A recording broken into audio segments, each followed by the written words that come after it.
Hey, what's up guys? My name is Harry Dell and welcome to another video here on Boxing Chat. Alright, so today's going to be a little different and today's going to be mail time. Mail time is pretty much you send me your emails and I read them and I answer your questions, or I pretty much, I share your thoughts, your opinions on the sport or on certain fighters or whatever. Anything to do with boxing, I share with the rest of the world here on YouTube. Oh, and also before I get started, if I mess up your name, if I mispronounce your name, um, my bad. Sorry. It's not on purpose. But anyways, yeah, now I got that out of the way. Let's go ahead and get started with the first question from Ben Chatter from the UK. Shout out to the UK. And he writes, when's Keith Thurman's next fight, and is he the real deal? Thanks for the question, Ben. Um, Keith's next fight, as we all know, he is the mandatory for the WBA welterweight belt that Floyd is holding. But the question is, will Floyd fight Keith Thurman? Will any other fighter at 147 fight Keith Thurman? It's really not a matter of who he wants to fight or who he will fight or who he wants. We know it's really who wants to fight him. Look, is he the real deal? Yeah, I think he is. Honestly, I believe Keith Thurman is the real deal because look, when I first started watching Keith, of course, for anyone that started watching Keith early on, you would obviously notice his power, and you notice that he was reckless, and he didn't look pretty, whatever that means. You know what I mean? His boxing wasn't there. It was really about his power. It wasn't about the boxing. It was all about knocking you the fuck out. And I was like, yeah, he's got a lot of power, but eventually you're gonna run into guys that can take those kind of shots. Um, and then he had a hand injury, so he was off for about a year, and then he came back last year, and he's really just completely different, and he is getting better as each fight goes on. I mean, he now can box you, and he can just turn into a straight puncher and take you out. He's not a boxer puncher. He is a boxer, and then he could also turn into just a pure puncher, where he will, take a shot to give you 3, 4 hard shots, or if he feels that he needs to outbox you, he's just gonna outbox you. That's it. He'll just outbox you, and he'll take his time, and then he'll take you out. Um, I did a video about that actually. It's called Fillet and Fry. If you go to my videos, it's about Keith Thurman, fillet and fry. Like when you fillet a fish before you fry it, get it ready.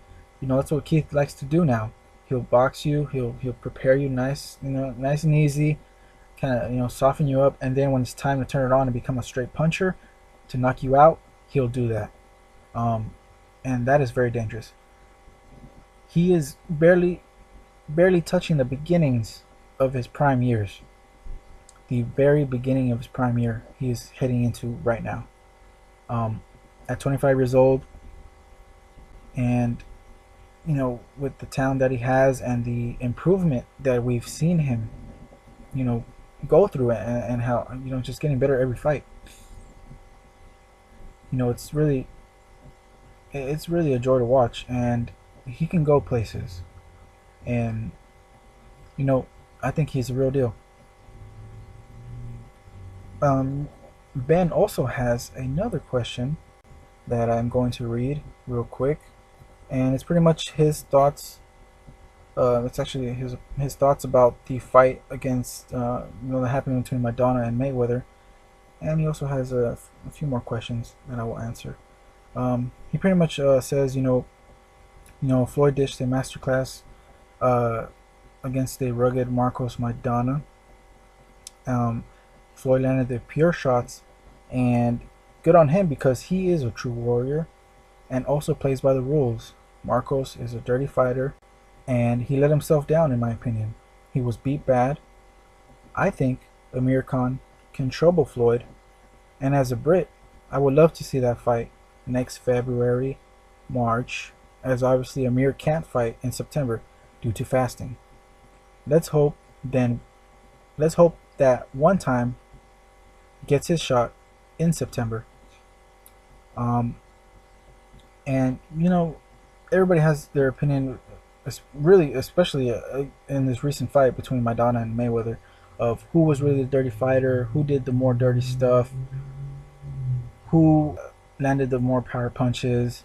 You could really look. You could make a discussion for who won this fight. It's really a matter of preference, as I've noticed, and the patterns that I've seen within the boxing community, or with fight, people that like to see accuracy and clean, effective shots, or people that like to see aggression, um, and clean, effective shots. Because Marcos landed clean, effective shots as well. They just didn't look pretty and well placed like the ones that Floyd threw and the ones that Floyd landed. Um, as far as the master class, I really don't. Master class was when he did Canelo, and then the way he did Guerrero. That was master class. This fight was a little different. Now, whether you could say Floyd fought like that on purpose, or Floyd he wanted to give his fans an exciting fight. I mean, I've been watching Floyd for many years and watched pretty much almost all his fights. Maybe the ones that I probably haven't seen, the ones that are not available as far as very early on in his career, because there are a few that are not available on YouTube. But for the most part, I've seen all of his fights, and more recently, his interviews also, when he says I don't have to fight how the fans want me to fight. I fight how I want to fight. I don't want to take risks like that. I want to be healthy. Blah blah blah. So I don't really buy the whole, I fought like this on purpose. I want to give the fans what they wanted. No, uh, he's just not that kind of guy, and that's just not his mentality. Um, but Floyd showed that he has heart. Um, but there were some times where Floyd was. You gotta be honest. There was times where Floyd was complaining a lot for nothing, and Floyd landed some low blows. I saw it. He just was, he's just a lot better at disguising them, because he'll throw a low blow, but it'll be in a really fast combination, and it was a combination that would be just strictly to the body, and he'll know when exactly to throw him when the ref is, because sometimes the ref is not in the right spot. Sometimes he forgets to reset himself, or sometimes he just refs space out, and they have the fighters back turned away from him, and you can't really see all the clean shots, or the fouls, or anything that happens that's illegal. Um, and as far as Amir Khan, fighting Floyd, I understand where you're coming from, because he's from UK, and you're from UK, and he has a lot of fans. Um, I just stylistically, I feel like that fight would be boring, to be honest. Um, because I mean, look, Amir, he can look very good. I'm talking about really good, and then he can also look really bad in the same fight. I'm not talking about different fights. I'm talking about the same fight. Um, recently, recently against Collazo, he looked good, but he didn't have that kind of like killer, I want to take you out for good and just destroy you kind of attitude. He played it safe towards the end. Maybe he realized Collazo was harder to knock out, but he had Collazo pretty much out in the 10th, but he didn't finish him. And that has to do with his, I mean, he doesn't have the best chin. He doesn't want to take those chances anymore, where if he gets caught, you know, he will probably get knocked out. And he sensed that Collazo, throughout the whole fight, Collazo was really trying to figure out which shot was going to be the money shot to land on Amir. And Amir, he read that, and he knew. He's like, hey, this guy's looking for one shot. I'm just gonna, be smart and box and tie him up. And that's really not. I mean, to beat Floyd, you really just gotta go after him nonstop. You can't be afraid to get hit. If you're afraid to get hit, meaning that means you're not gonna throw yourself, which means he's gonna throw first. which means he is going to start start winning all the rounds until you're pretty much shut out. So, you know, stylistically, I don't think it'll be a really good fight, but you never know. Um, and he also asked, how do you rate Kell Brook? Look, Kell Brook, just to cut it really short, Kell Brook has not fought anybody, and he's been fighting for 10 years. He's fighting the same level of opposition, which is very poor. Do I blame Kell Brook? No, I blame his handlers. I blame people that are taking care of his career. Those are the guys, his promoter, the people that are around him, the ones that are managing his career. Those are the guys that are fucking him over. They're feeding him bums for the past 10 years now. And in boxing, you have to test yourself, and when you test yourself, you improve every time, whether you win or lose, whether you draw, no matter what. You gain experience, you get better. And he's been fighting nobodies for 10 years now. How long has he been the mandatory for a belt now? He was a WBO mandatory. He decided to switch over to the IBF, and now he's an IBF mandatory. I mean, he could have fought Bradley. He was up to fight Pacquiao. He was up to fight Alexander, and now he's up to fight Sean. So to answer your question, I don't rate him in the top 10. And I just feel like the people that have been managing his career have fucked him over. If he fights Sean, I honestly believe Sean will destroy Kell Brook. And I mean, I could break down Kell Brook right now, but for the sake of time, and I have other questions, and I don't want to make this video extremely long, because I know everybody has busy days, and nobody wants to be sitting here for 2 hours. But I will make a separate video if Sean and actually when Sean and Brook is official.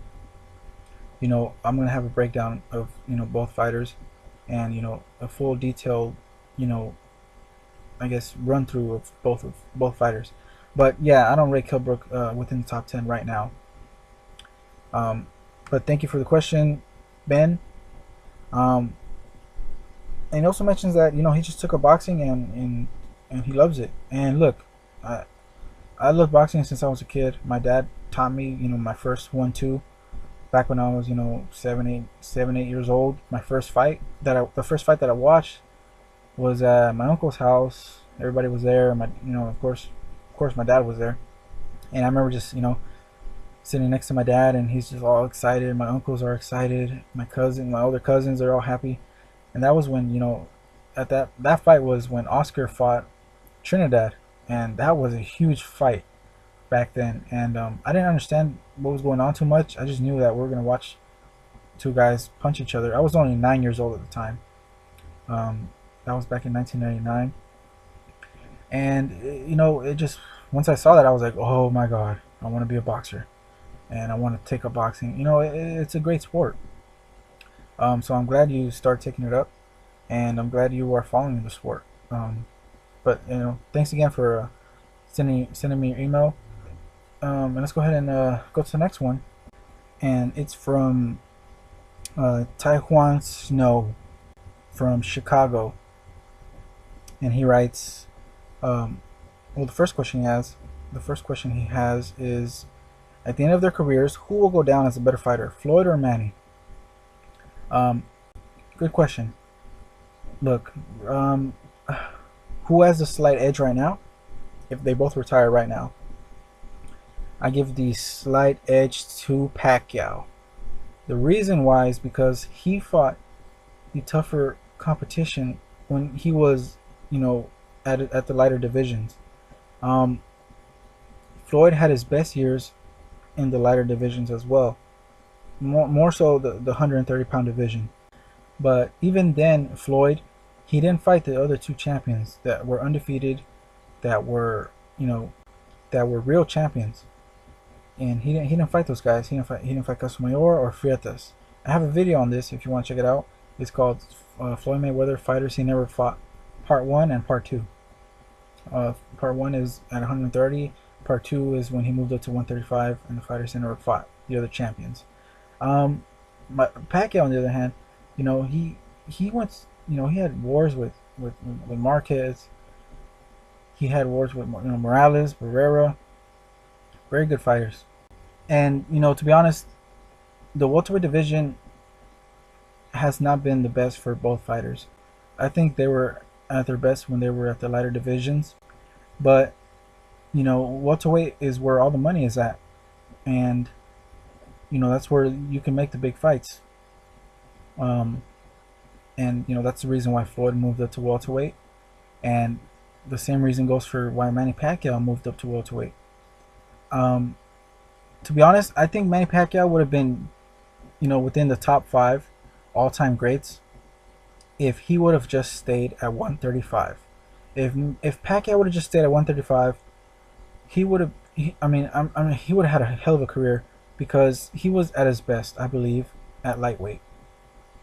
I feel like he would have, you know, taken over that division and really, you know, made his mark. But he moved up to welterweight for that big old money fight against Oscar De La Hoya. And after that, that was it. Bye bye lightweight division.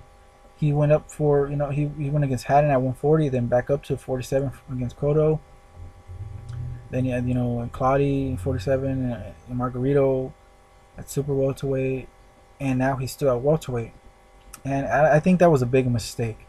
And the reason why he went up to welterweight, not just because the big Oscar fight, the reason why he stayed at welterweight was because Bob Arum hates Floyd. He fucking hates him. He wanted to dethrone Floyd, and the only chance he had was to put him up against Pacquiao. Pacquiao was his guy. He was like, Pacquiao's my guy. He could beat Floyd's ass, and that's all I want. So we're gonna keep him at welterweight because we're gonna get him a belt, and we're going to make sure he lines himself up for a fight against Floyd. And I personally think that was a mistake. I think Manny should have just stayed at 135, and look, he would have been close to what Roberto Duran was at 135. And then eventually, after about 2-3 years, Pacquiao would have, naturally just went up to welterweight. And I think it was a mistake for him to move up to welterweight so quickly. And you can see it now that he has a lot of wear and tear. He still has the skills. He's just not the Pacquiao of the lighter divisions. And of course, nobody's the same after a few years. Nobody's the same. But yeah, I give the slight edge to Manny Pacquiao. That's a good question, and that could be a debate, for the future amongst everybody that's a Mayweather fan and everybody that's Pacquiao fan. Yeah, thanks for that question. Second one, real quick. Keith Thurman and Sean Porter, who will have the better career? It's really hard to say. They're both around the same age. Porter is 26, Thurman is 25. They're both have the same amount of close to the same amount of fights, so they have the same amount of experience.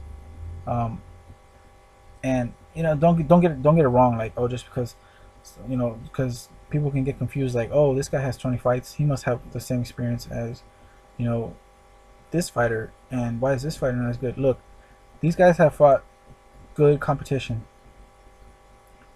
and having the same amount of fights as well, so they have the same amount of experience. Because you can have a fighter that has fought 20 fights with 18 knockouts, who has fought nobody. You can have another fighter with the same record who has fought better opposition, and you can go ahead and say that fighter that had the better opponents has the more experience. Because the harder the fights are, the more you learn, the more you gain as far as knowledge, as far as experience, of course. And these guys are similar in both. Same good experienced opponents, and around the same amount of fights. These guys are gonna have a parallel career, very parallel, very similar, and eventually they're gonna meet up, and it's gonna be a hell of a fight. It's gonna be a mega fight between both of them, possibly at the end of next year, or sometime around next year. But I believe that both Sean and Keith are looking to get a fight with Floyd, and they're also looking to eliminate the rest of the welterweights, especially the guys like the Marquez, the Pacquiaos, Bradleys. Well, Bradley, he's still young, he's still gonna be around, but I'm talking about Marquez, Pacquiao, Floyd, those guys. from a different era. Um, so who's gonna have the better career? It's really hard to say, but um, what I would hope is they both have excellent, great careers, because you're talking about a possible, you know, rivalry of the century. I mean, it's gonna be a good one for us fans to see these guys fight each other. You know, and they're gonna have great careers, both of them for sure. Number 3 is Danny Garcia the real deal. I was big on him when he schooled Lucas Matisse. Then he got a gift decision versus Herrera. I had to take a second look at him. Um, so thanks for sending me those questions. So yeah, is Danny Garcia the real deal? You know, I mean, it depends really what you see as the real deal. Is he like a real deal, like elite fighter, real deal, very good fighter, real deal, you know, a possible future Hall of Famer, all-time great? Look, Danny, as far as skills and as far as, you know, being a champion, he is the real deal. He's not a paper champ. But, you know, what people have to remember is, you know, was it that, you know, Danny was off? Was it that Herrera's just really that good? Because before the fight, I said, you know, hey, Herrera is not a bum. He has experience. He's fought great. He's had good competition. He's fought, you know, undefeated fighters. He's won in some occasions. You know, he has a loss to Alvarado and Mayfield, but in close fights. I mean, he's never been, you know, wiped out. He's a really good boxer. Very good, sneaky little guy that will make you uncomfortable, and he's really hard to figure out because he's so awkward. And I remember breaking down his record and looking, and I was like, hey, this guy, you know, he's got a lot of, you know, he's had a lot of great competition in his career. And, you know, I don't see why he's such a huge underdog. And as far as Danny, who knows what happened? He says he couldn't make 140. His father says he could. I think, you know, Danny just got a little too overconfident, and I really don't think his role is to be the favorite. I think he is at his best when he is the underdog. But yeah, he's the real deal. He's still got a long way to go. He's only 25, and you know, of course, the Herrera loss. I don't, because he didn't win that fight. He didn't.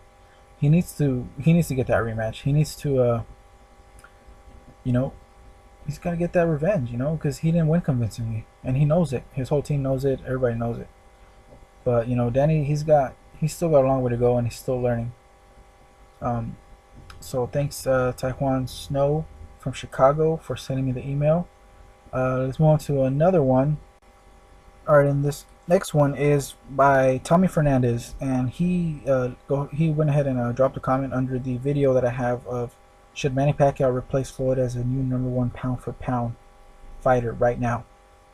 Should Manny Pacquiao replace Floyd as the new #1 pound-for-pound fighter? If you haven't checked out that video, go ahead and check it out. And but Tommy Fernandez writes regards to that, and he says, honestly, I think it is a toss-up right now between Manny Pacquiao and Floyd Mayweather. Neither one has looked super good, but Manny looked better against Tim Bradley than Floyd looked against Marcos Maidana. And frankly, although I like Maidana and I feel Garcia has done great things with him, I feel Tim Bradley is the better fighter. If Floyd had chosen to fight Tim Bradley, then it would be more clear, and this would not even be an issue. But this is how they get rich, by causing boxing fans to talk about them and paying for their fights to determine for ourselves as to who is #1 pound for pound. Thanks, Tommy Fernandez, for dropping that comment. And look, I did a video, of course, you can check it out if you have not, and it's pretty much, you know, should Manny Pacquiao replace Floyd based on their last performances? Okay, should Manny replace Floyd as the new #1 pound for pound?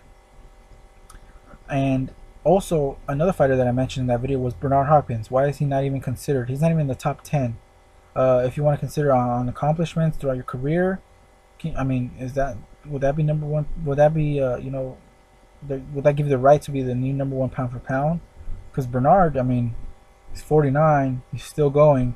He just had a fight. All three fighters Floyd, Manny, and Bernard have all fought within the last a month, within a month, um, and all recently. So it's really easy to to talk about these three guys and base their last performances on whether who should be number one.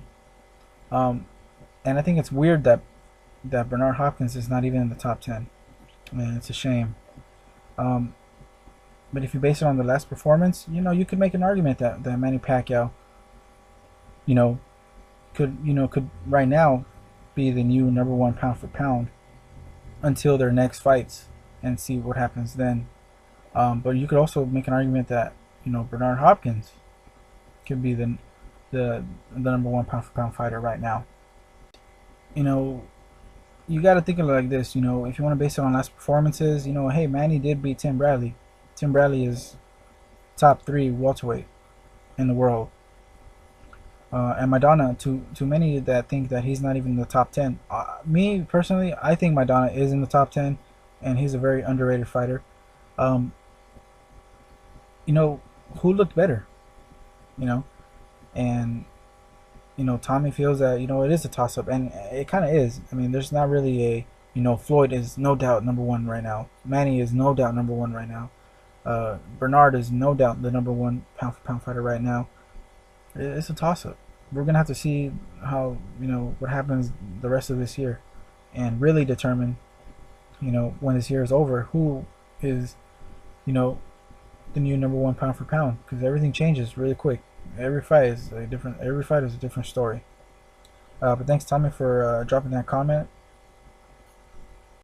All right, let's go ahead and do one more for today, and this is from BM Productions, and he writes, Maidana just plain outworked Mayweather. If Maidana did the same to another fighter, people would claim he beat his ass. Mayweather was fighting like he had something on his mind. Maybe that Miss Jackson had him messed up, but I think Floyd is done mentally. He's too much worried about the gloves, this, that, and the other. He just needs to sit his ass down and retire. It doesn't matter if he breaks records or not. His legacy will always be tainted because of the choices he made. Plus, Floyd don't do rematches. If he does, it's because he's trying to avoid the other sharks in the water. I wouldn't want to see a rematch anyway when I know he lost this one. And that's from BN Productions. Look, whether Floyd is done mentally, I mean, he definitely didn't look right in that fight, and whether that had to do with whatever happens in his personal life or whether that had to do with just Maidana's style, you really, I think this is why people are calling for a rematch, because they're trying to really figure out, okay, what really happened? Is Floyd just fucked off mentally, or is Maidana just stylistically, no, not good for him? Kind of like somebody posted a video on YouTube talking about, I think it was I can't remember the YouTube channel's name, but they posted a clip from Rocky 2, and they were saying how Apollo, he wasn't satisfied with the win. He's like, I won, but I didn't beat him, and then his trainer's like, we don't need that, he's no good for us.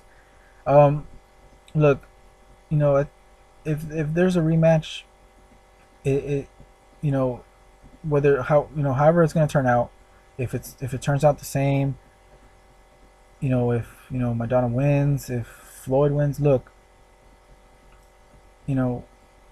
people are calling it because they really want to know what the fuck happened. Is Floyd just done? Is he old? Is he just worried about a bunch of shit outside of the ring? We don't know, man. And I think that's why the rematch is needs to happen, just to just to figure out, is Floyd really done, or Maidana's just that good, or Maidana's style just not a good fit for Floyd. But I can see where you're saying that he might take a rematch to avoid the other sharks, meaning Keith Thurman, who is the mandatory for his WBA welterweight belt. And that's a fight that I would love to see as well. We just really gotta just see what happens, man. We gotta see September. Who is he gonna fight? How is he gonna look? And to be honest, Floyd is getting old, man. He's when he's fighting guys that are if he's fighting someone that's in his prime and physically just top notch, he's gonna have problems. But yeah, thanks for dropping that comment, and really thanks everybody, for tuning in and for sending me emails. The best way to get your questions answered and your opinions shared with the rest of the YouTube community, the boxing community, go ahead and drop me an email at boxingchathd at gmail.com. And once again, that's boxingchathd at gmail.com. I'll have the email address in the description. You can go ahead and send me your questions and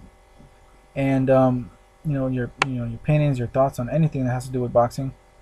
But I want to thank you guys for tuning in, and I will be doing more of these because I'm starting to get more subscribers, and people like to voice their opinions. That's the beauty about YouTube, that you get everybody has the right to say what they feel and what they believe in.